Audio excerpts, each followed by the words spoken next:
Welcome back to my channel friends.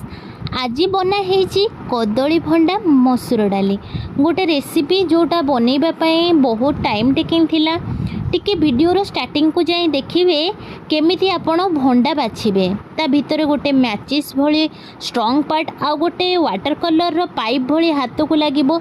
से दुटा material आमे फिंगी दबा। देन भंडार स्टेप वाइज पार्ट को काढ़ी फिंगिला परे लास्ट रे गोटे व्हाइट पार्ट जोटा सॉफ्ट थिबो ताको काटिबा। देन ताको प्रेशर रे नबा पानी देई गोटे सीटी मारिला जाए रखिबा। देन कटा भंडा को छांकी आनी आज यूजुआल आमे जेमिति भाजंती भाजिबा सेथिरे गोटे स्पून हळदी गोटे स्पून लूण देई भाजिबा।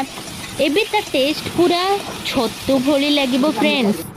पियाज काटिला परे किछि रसुण और अदा नहीं आमर गोटे पत्थर कुटारे छेचा गला। देन जीवा कढ़ा पाखको टिके तेल पकई आलू भाजी रखीदबा।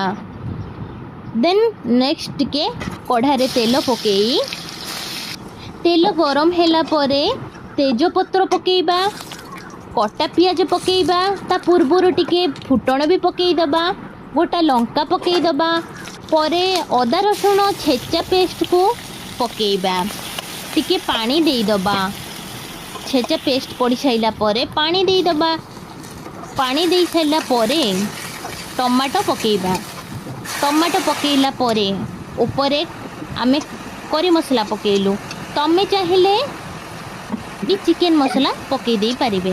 देन भजा हेइतिबा भंडा को पकाई भल की कसी दिया जिवो।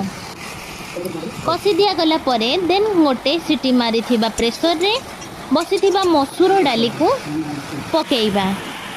फुटिला परे से मसूर डाली गरम मसला पकेइबा। तार स्मेल टिके बहुत सुंदर आसीबो।